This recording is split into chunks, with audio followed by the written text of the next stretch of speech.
वंदे मातरम। और यहाँ पर देखिए आज हम लगाएंगे यूथ कंपटीशन टाइम्स का प्रैक्टिस सेट नंबर फर्स्ट। चलिए सभी को गुड मॉर्निंग, सभी को जय हिंद, सभी को वंदे मातरम। और यहाँ पर देखिए आपको क्वेश्चन नंबर पहले नंबर का जवाब देना है। मध्ययुगीन भारत में सर्वप्रथम रुपया नामक सिक्का किस शासक ने निर्गत किया था? यहाँ पर देखिए जवाब देना है। क्वेश्चन नंबर पहले का राइट आंसर क्या होगा? और यहाँ पर जवाब हमारे बीच आ चुका है, बिल्कुल सही जवाब दिया गया है। यहाँ पर शेर शाह सूरी, बिल्कुल सही आंसर आपका है। विकल्प नंबर आपका यहाँ पर डी नंबर होगा। शेर शाह के शासन काल में ही आपका हुआ था। आंसर यहाँ पर आपका डी नंबर करेक्ट आंसर आपका होगा। नेक्स्ट प्रश्न है, महमूद गजनवी का दरबारी इतिहासकार कौन था? तो ये हमने प्रश्न आपको कई बार कराया है ना। महमूद गजनवी का दरबारी इतिहासकार कौन था? तो यहाँ पर आपका उतबी था। विकल्प आपका यहाँ पर बी नंबर आपका करेक्ट आंसर आपका होगा। फिरदौसी, अलबरूनी, उतबी आदि विद्वान थे, है ना। उतबी जो है महमूद गजनवी का दरबारी इतिहासकार था, याद रखिएगा। इतिहासकार की बात हो रही थी, उतबी होगा। अगला प्रश्न है, यहाँ पर आपको बताना है प्राचीन पत्तन पुहार। प्राचीन पत्तन पुहार किस तट पर स्थित था? है ना। यहाँ पर देखिए जवाब देना है और राइट आंसर बताना क्या होगा। क्वेश्चन नंबर 3 का जवाब यहाँ पर आपका हो जाएगा पत्तन पूछा गया है तो कावेरी होगा, कावेरी नदी, ठीक है ना। यहाँ पे राइट आंसर आपका क्या होगा? विकल्प नंबर आपका किस तट पर स्थित है? कावेरी। विकल्प आपका यहाँ पर बी नंबर करेक्ट आंसर आपका होगा। हाँ बिल्कुल सही है। हाँ नेक्स्ट प्रश्न बताइए, महावीर स्वामी को किस नदी के तट पर ज्ञानोदय प्राप्त हुआ था? है ना, ये भी प्रश्न हमने कई बार आपको करवाया है। महावीर स्वामी को किस नदी के तट पर ज्ञानोदय प्राप्त हुआ था? सारनाथ में देखिए इन्होंने पहला उपदेश दिया था। लेकिन ज्ञान की प्राप्ति की बात करेंगे तो आपकी नदी कौन सी है? रिजु पालिका है, याद रखिएगा, रिजु पालिका। विकल्प नंबर यहाँ पे आपका राइट आंसर आपका होगा। रिजु पालिका नदी के तट पर हुआ था। चलिए आगे बढ़ते हैं।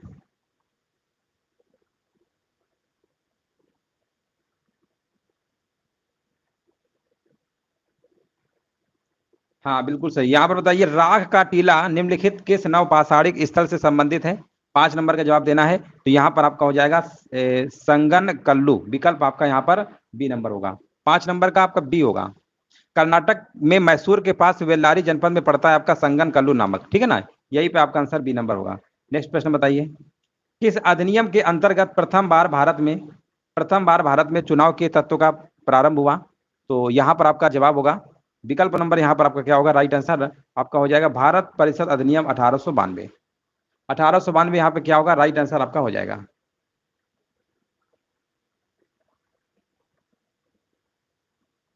गांधी जी के नमक सत्याग्रह का एकमात्र उद्देश्य क्या था? गांधी जी के द्वारा जो प्रारंभ जो आपका सत्याग्रह था वो सिर्फ आपका यही था कि नमक कानून को निरस्त कर दिया जाए, है ना। विकल्प आपका ए नंबर राइट आंसर आपका हो जाएगा। इंडियन होम रूल सोसाइटी की स्थापना कब हुई थी? तो इसकी स्थापना याद रखिएगा 1905 में हुई थी। बंगाल विभाजन भी आपका 1905 में हुआ था लॉर्ड कर्जन के शासनकाल में, और उसी समय इंडियन होम रूल सोसाइटी की स्थापना भी होती। विकल्प आपके यहाँ पर डी नंबर आपका करेक्ट आंसर आपका हो जाएगा। नेक्स्ट प्रश्न बताइए, किस कांग्रेस अधिवेशन में, है ना, किस कांग्रेस अधिवेशन ने 1905 ईस्वी में बंगाल में स्वदेशी तथा बहिष्कार आंदोलन चलाने का समर्थन किया? यहां पर देखिए 9 नंबर का जवाब देना है। राइट आंसर बताइए क्या होगा?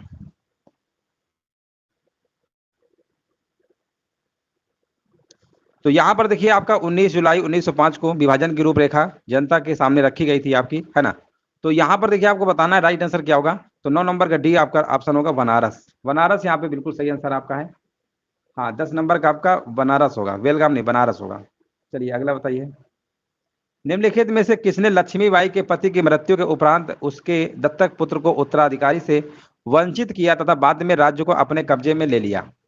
है ना, ये ले लिया था आपका लॉर्ड डलहौजी। विकल्प नंबर यहाँ पे क्या होगा? सी नंबर होगा। लॉर्ड डलहौजी का शासनकाल जो था आपका 1848 से लेकर, है ना, 1856 तक था। और 1853 में जो भारतीय रेलवे अभी चली थी ना, इन्हीं के शासनकाल में थी। हड़प नीति से संबंधित आपने नाम सुना होगा, लॉर्ड डलहौजी, है ना। यहाँ पर राइट आंसर आपका क्या होगा? ये किसी भी राज्य को हड़प करके मिला लेते थे। आंसर यहाँ पे आपका सी नंबर होगा। एशिया की सबसे लंबी नदी कौन सी है? ये आपका यांगसी नदी है। कल ही हमने आपको कराया था, चीन की है ये, है ना। चीन की यांगसी नदी है आपकी। विकल्प आपका सी नंबर होगा। नेक्स्ट प्रश्न है, वृहत ज्वार आता है कब आता है ना। तो जब सूर्य और चंद्रमा एक ही सीधी रेखा में होते हैं तभी आपका क्या आता है? वृहत ज्वार आता है, ठीक है ना। हाँ बिल्कुल, देखिए ज्वार और भाटा आपने सुना होगा ना, जो समुद्र की लहरें आती है ना, बढ़ती हैं आगे की तरफ, ज्वार पीछे चले जाती है, भाटा, ज्वार भाटा आपने काफी नाम सुना होगा। तो यहाँ पे आंसर आपका यहाँ पर ए नंबर वाला बिल्कुल सही होगा। भारत में प्रवेश करने वाले पश्चिमी विक्षोभ उत्पन्न होते हैं। 13 नंबर में जवाब देना है। राइट आंसर आपका क्या होगा? भारत में प्रवेश करने वाले पश्चिमी विक्षोभ उत्पन्न होते हैं, तो यहाँ पर आपका होगा भूमध्य सागर में होते हैं। कहाँ पे होते हैं? भूमध्य सागर, यहाँ पे सी आंसर आपका सही होगा। भारत अवस्थित है ना, इस टाइप के देखिए प्रश्न कई एग्जामों में पूछे जा चुके हैं। भारत जो लोकेटेड है उसका आपको अक्षांश बताना है कहाँ से कहाँ तक है। तो याद रखिएगा 8 डिग्री 4 मिनट उत्तर से 37 डिग्री 6 मिनट उत्तर, और देशांतर की बात करेंगे 68 डिग्री 7 मिनट पूर्व से 97 25 पूर्व के। तो आंसर आपका यहाँ पर बिल्कुल सही आंसर है, आपका सी नंबर होगा। 14 नंबर का बिल्कुल सही जवाब दिया गया है। जनगणना 2011 के अनुसार 14 वर्ष से कम आयु वालों की संख्या सकल आबादी का कितना परसेंटेज है? तो ये आपका है 31% है। कितना है? 31% है। याद रखिएगा 2011 के अकॉर्डिंग बता रहे हैं। सी नंबर आपका सही होगा। साख पत्र दिया जाता है, यहाँ पर देखिए बताना है। साख पत्र को क्रेडिट कार्ड भी कहा जाता है, और ये हमेशा आयातकर्ता के द्वारा प्रदान किया जाता है। आंसर जाएगा आपका यहाँ पर 16 नंबर का आपका जाएगा बी नंबर के साथ। ये एक आयातकर्ता के द्वारा आपका दिया जाता है। उत्तर प्रदेश औद्योगिक विकास निगम स्थापित है कहाँ पर है ना? देखिए उत्तर प्रदेश औद्योगिक विकास निगम जो है इसका मुख्यालय आपका कानपुर में है। यहाँ पर कानपुर में ही है। ए नंबर यहाँ पे क्या होगा? बिल्कुल करेक्ट आंसर आपका हो जाएगा। नेक्स्ट प्रश्न है, राष्ट्रीय नियोजन में रोलिंग प्लान की अवधारणा लागू की गई थी, है ना? 18 नंबर में देखिए जवाब देना है। 18 नंबर में आपका जवाब है क्या होगा? राष्ट्रीय नियोजन में रोलिंग प्लान की अवधारणा लागू की गई थी। यहाँ पे आपका आंसर होगा जनता सरकार के द्वारा। जनता सरकार के द्वारा 1978 में, ये भी याद रखिएगा 1978 में आपका लागू किया जाता है। निम्नलिखित में से किसको मुद्रा की पूर्ति का विस्तृत माप माना जाता है? ये वाला प्रश्न देखिए अभी हाल ही में एग्जाम में पूछा गया था, किसी एग्जाम में मुद्रा की पूर्ति का विस्तृत माप माना जाता है ना, 19 नंबर का। तो यहाँ पर आपका आंसर होगा M3 बराबर क्या होता है? ये आपने पढ़ा होगा, M3 बराबर आपका M1 प्लस बैंकों की सावधि जमाएं, है ना, बैंकों की सावधि जमाएं होता है, ये आपका होता है। तो M3 जो होता है ना, इसी को मुद्रा पूर्ति का विस्तृत माप माना जाता है, M3 को। ठीक है ना, M3 आंसर आपका सही होगा। भारत का आर्थिक सर्वेक्षण संबंधित है। भारत का आर्थिक सर्वेक्षण किससे संबंधित है? 20 नंबर में बताना है। तो ये आपका है वित्त मंत्रालय से। किससे संबंधित है? आपका वित्त मंत्रालय से आपका संबंधित है। वित्त मंत्रालय भारत सरकार का एक महत्वपूर्ण मंत्रालय आपका होता है। ठीक है ना, यहाँ पर राइट आंसर आपका होगा। और अगर हम आपसे कहें कि वित्त मंत्रालय की स्थापना कब हुई थी, इसकी स्थापना याद रखिएगा 1946 में हुई थी। वित्त मंत्रालय की स्थापना कब हुई थी? 1946 में हुई थी। भारत में स्थानीय शासन से संबंधित निम्नलिखित घटनाओं पर विचार कीजिए और उन्हें कालक्रमानुसार व्यवस्थित कीजिए। यहाँ पर देखिए आपको बताना है। हाँ बिल्कुल सही है। LM सिंघवी समिति, PK थुंगन समिति, अशोक मेहता समिति, GK राव समिति। इस प्रश्न को कई हमने प्रैक्टिस सेट में कराया है, कई एग्जामों में कराया है ना। 21 नंबर का बताइए क्या होगा? तो यहाँ पे आंसर आपका क्या होगा बताइए? 1956 में बलवंत राय मेहता समिति गठन होता है। 1970 में अशोक मेहता समिति का होता है ना। इस तरीके से आप मिलान करेंगे तो थर्ड, फोर्थ, फर्स्ट और सेकंड, ये आपका क्रम आएगा। इस पॉइंट को देखिए अच्छे से याद कर लीजिए। कई एग्जामों में ये प्रश्न आपका, कई मॉडल पेपर में प्रश्न हम आपको मतलब मिला है। ये सारी समितियां है, कौन किसका कार्रवाई, कालक्रम आप याद रख लीजिएगा और इनको अच्छे से याद कर लीजिएगा। अगला प्रश्न बताइए, भारतीय संविधान में संशोधन के लिए विधेयक लाया जा सकता है? 22 नंबर में बताना है ना। ये लाया जा सकता है आपका आर्टिकल नंबर 368 में आपका संविधान संशोधन के बारे में बताया गया है। और ये लाया जा सकता है या तो लोकसभा या तो राज्यसभा, मतलब किसी में भी। ठीक है ना, विकल्प आपका यहाँ पर सी नंबर आपका आंसर सही होगा। भारत की संसदीय व्यवस्था में शून्यकाल कहाँ से लिया गया है ना। ये तो अपने ही देश से लिया गया है, भारत से, भारत की देन है। तो यहाँ पर उपयुक्त में से कोई नहीं मार दीजिए, है ना। 12 बजे से 1 बजे तक का काल होता है शून्यकाल, है ना। इसका भारतीय संविधान में कोई उल्लेख ही नहीं है शून्यकाल का, ये भारत की देन है। याद रखिएगा विकल्प नंबर आपके यहाँ पर डी नंबर सही होगा। भारत में नागरिकता की निम्नलिखित विशेषताओं में से कौन सा सही है? कौन सा सही है आपको बताना है। 24 नंबर का जवाब क्या होगा?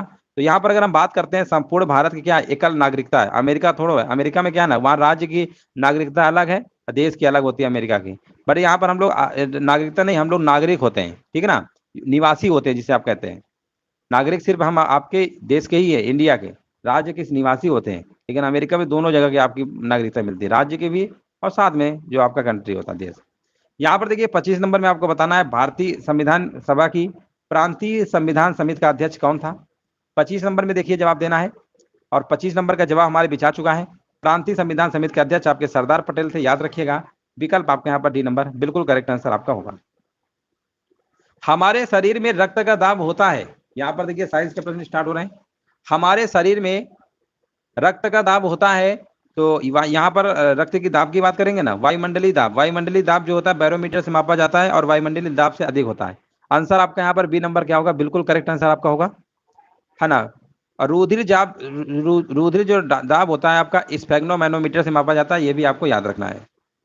जीव विज्ञान नाम किसके द्वारा दिया गया, है ना। 27 नंबर का जवाब देना है। ये दिया गया था आपका लाइमार्क। विकल्प आपका यहाँ पर क्या होगा, बी नंबर आपका राइट आंसर आपका हो जाएगा। अरस्तु को जीव विज्ञान का जनक कहते हैं, याद रखिएगा। अरस्तु यानी अरिस्टोटल जो होते हैं, आप अरिस्टोटल इंग्लिश में कहते हैं, जीव विज्ञान के जनक है। और नाम किसने दिया था, लाइमार्क में। दोनों में कंफ्यूज नहीं होना है।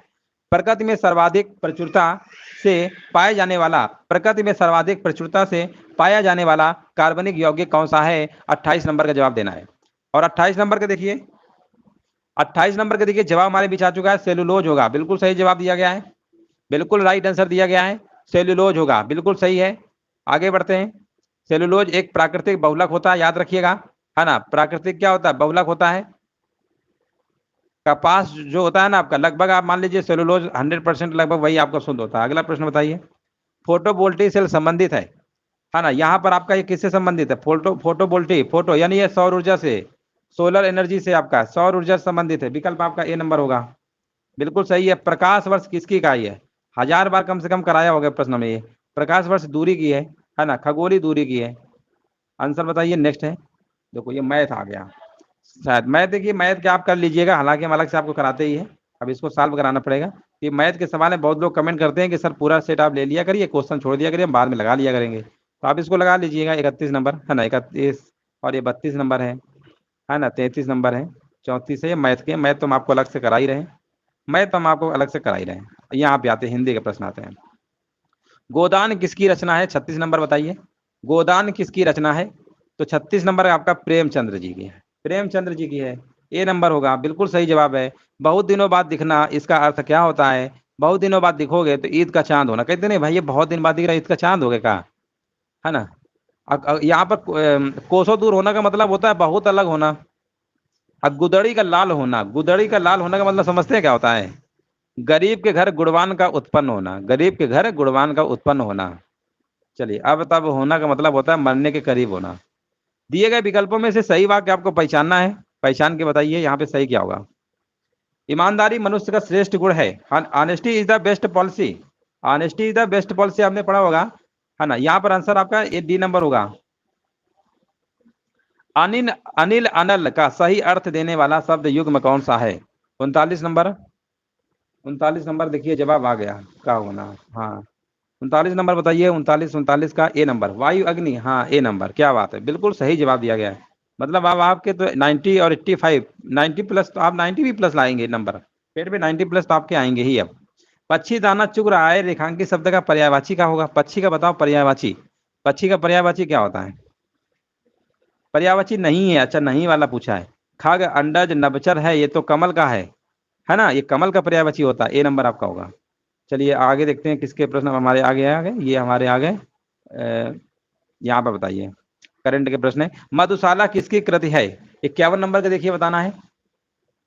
51 नंबर के देखिए आपको जवाब देना है, राइट आंसर देना है। देखते हैं जवाब आ गया कि नहीं आ गया। हाँ बिल्कुल कह रहे हैं, सी नंबर होगा, मधुशाला, है ना, मधुशाला। चलिए आगे बढ़ते हैं। उस्ताद जाकिर हुसैन का संबंध संगीत के किस वाद्य से है, 52 नंबर का देखिए जवाब देना है, उस्ताद। तो ये आपके हैं तबला से, तबला यहाँ पे होगा, तबला, बिल्कुल सही है। भूक्षरण किसके द्वारा रोका जा सकता है, यहाँ पर देखिए आपको बताना है राइट आंसर क्या होगा। 53 नंबर का देखिए आपको जवाब देना है, भूक्षरण किसके द्वारा रोका जा सकता है।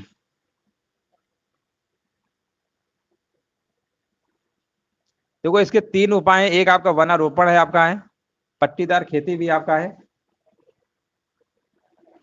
हाँ 53 नंबर का देखते हैं जवाब, यहाँ पर बी नंबर होगा, वनारोपण, हाँ बिल्कुल सही है, वनारोपण यहाँ पे आंसर आपका सही होगा।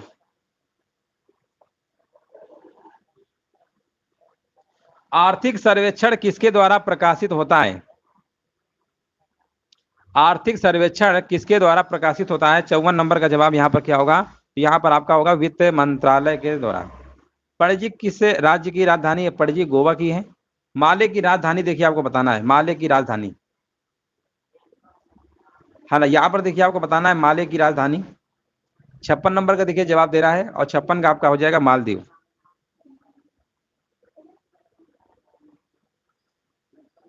भारत में राष्ट्रपति अपना कार्यकाल पूरा होने के पहले अपना त्याग पत्र किसको सौंपते हैं? 57 नंबर का, तो ये आपका हो जाएगा उपराष्ट्रपति। खजुराहो मंदिर के प्रसिद्ध स्मारक किस राज्य में है? तो ये आपका एमपी में। शांति व विकास के लिए विश्व विज्ञान दिवस आपका कब मनाया जाता है? 59 नंबर का देखिए जवाब देना है। 59 नंबर का जवाब यहाँ पर क्या होगा? 10 नवंबर को मनाया जाता है, याद रखिएगा 10 नवंबर को मनाया जाता है। विकल्प आपके यहाँ पर बी नंबर आपका राइट आंसर आपका होगा। नेक्स्ट प्रश्न है, विश्व एड्स दिवस कब मनाया जाता है ना? विश्व एड्स दिवस ये तो सभी को याद होगा। विश्व एड्स दिवस 1 दिसंबर को मनाया जाता है। उत्तर प्रदेश में राज्यव्यापी अग्नि सुरक्षा सप्ताह का आयोजन किया गया, कब किया गया? है ना, 61 नंबर का देखिए जवाब देना है। तो ये किया गया आपका 14 से लेकर 20 अप्रैल 2022 के मध्य। 61 नंबर का बी होगा। हाँ बी नंबर है, बिल्कुल सही है, बी नंबर है। हाँ वीडियो को देखिए, जो लोग बाद में आ रहे हैं लाइक जरूर कर दीजिएगा, लाइक शेयर कर दीजिएगा। यहाँ पर देखिए 62 नंबर का जवाब देना है। अप्रैल 2022 में किस राज्य में जल मार्ग कॉन्क्लेव 2022 का आयोजन किया गया है? 62 नंबर में देखिए जवाब देना है। हाँ 62 नंबर का जवाब बिल्कुल सही जवाब दिया गया है। यहाँ पर आपका होगा किस राज्य में जल मार्ग कॉन्क्लेव 2022 का आयोजन किया गया? ये आपका असम में किया गया, असम, है ना, असम में किया गया है। अब देखिए आपको असम के सीएम का नाम बताना है कमेंट में, असम के सीएम कौन है? चलिए कमेंट करके देखते हैं किसका आंसर पहले आता है ना। असम के देखिए आपको सीएम बताना है, मुख्यमंत्री कौन है।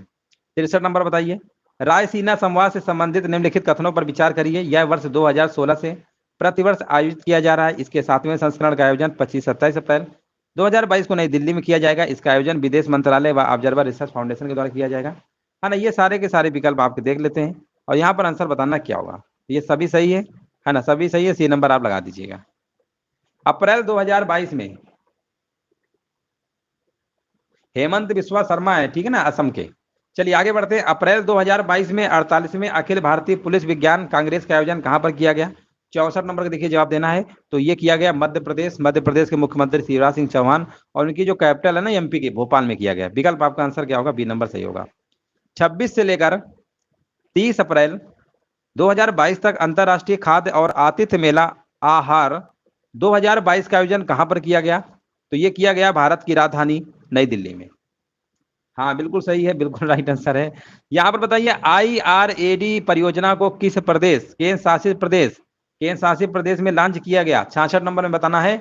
और ये लॉन्च किया गया आपका केंद्र शासित प्रदेश। देखिए अब देखिए, ये तो आपका केंद्र शासित प्रदेश है नहीं, आप तुक्का भी मारेंगे ना तो आपको लगेगा तुक्का में मतलब यही दो में कोई एक होगा, तो चंडीगढ़ है इसमें आपका। डी नंबर होगा, डी नंबर होगा। चलिए अगला प्रश्न देखिए, अप्रैल 2022 में किस राज्य ने राष्ट्रीय ध्वज फहराने का विश्व रिकॉर्ड बना दिया है? 67 नंबर में बताना है, और यहाँ पर जवाब आ गया बिहार ने बना दिया है। 11 अप्रैल 2022 को जारी राज्य ऊर्जा और जलवायु सूचकांक में प्रथम स्थान पर कौन सा राज्य है? प्रथम स्थान पर 11 अप्रैल 2022 को नीति आयोग द्वारा, यहाँ पर देखिए आपको बताना है प्रथम कौन सा है। ये आपका है प्रथम प्रथम प्रथम, बताइए।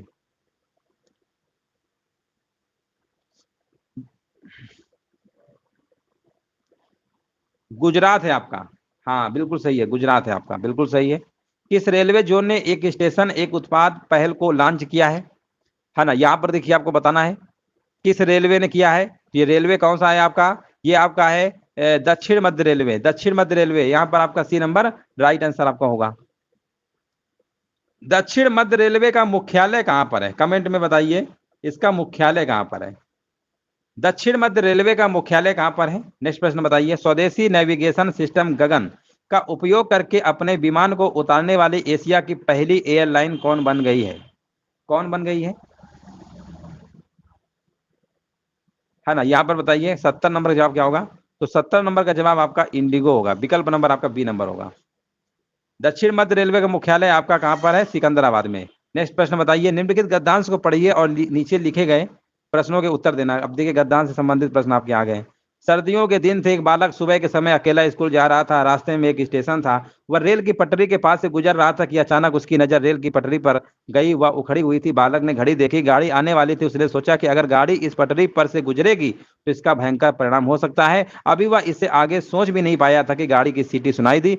बस फिर क्या था, बालक के सामने एक ही लक्ष्य था, मुसाफिरों की जान बचाना। देखते ही देखते इंजन दिखाई देने लगा। बालक कूदकर दोनों पटरियों के बीच खड़ा होकर अपनी कमीज हिलाने लगा। ड्राइवर की नजर उस बालक पर पड़ गई और उसने ब्रेक लगा दी, लेकिन गाड़ी बिल्कुल बालक के पास जाकर रुकी। ड्राइवर ने क्रोध से पूछा, क्या तुम्हें अपनी जान की कोई परवाह नहीं है? गाड़ी क्यों रोकी? बालक ने रेल की उखड़ी हुई पटरी दिखाई और कहा, अगर मैं ऐसा न करता तो सैकड़ों लोगों की जान चली जाती। अब यहाँ पर क्वेश्चन आपको जवाब देना है, बच्चे की कमीज हिलाना क्या व्यक्त करता है? बच्चे की सूझबूझ को, बेवकूफी को, शरारत को, या असावधानी को? 71 नंबर का जवाब होगा सूझबूझ, क्योंकि उसने जान बचाया है। बिल्कुल सही है। रेलवे ड्राइवर को क्रोध क्यों आया? क्रोध इसलिए आया क्योंकि बच्चे की जिंदगी का सवाल था। गाड़ी बिल्कुल बच्चे के पास रुकी जिससे उसकी जान को खतरा था। आंसर आपका होगा विकल्प नंबर आपका बी नंबर। हाँ, बी नंबर होगा। बिल्कुल सही है। हाँ, बिल्कुल राइट आंसर दिया गया। देखिए, जो लोग नए चैनल पे फर्स्ट टाइम आए हैं वो कमेंट में जय हिंद जरूर लिख दीजिएगा, ताकि हमें मालूम चले कि आप लोग न्यू हैं, है ना। काफी लोगों के कमेंट न्यू हमें दिखते हैं ना, तो ऐसा लगता है कि आप फर्स्ट टाइम विजिट किए हैं।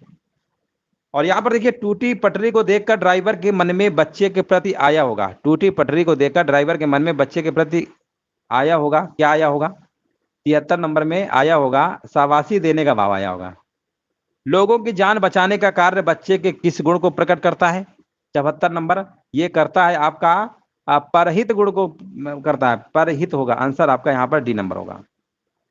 बच्चे ने घड़ी क्यों देखी? बच्चे ने घड़ी क्यों देखी? इसलिए देखी कि रेल के आने का समय हो रहा था। रेल के आने क्या हो रहा था? समय हो रहा था, तभी तो देखेगा ना कि रेल ट्रेन कब आ रही है। चलो, एक और गद्दांश है हमारे सामने, है ना। यहाँ पर भी देखिए प्रश्न आपको देना रहेगा। यहाँ पर भारत ने स्वाधीनता प्राप्त करने के बाद अनेक क्षेत्रों में महत्वपूर्ण उपलब्धियां प्राप्त की हैं। जब हम स्वतंत्र हुए थे उस समय हमारी स्थिति अच्छी नहीं थी, सरकारी प्रयासों से काफी सुधार हुआ। हाँ ना, जय हिंद।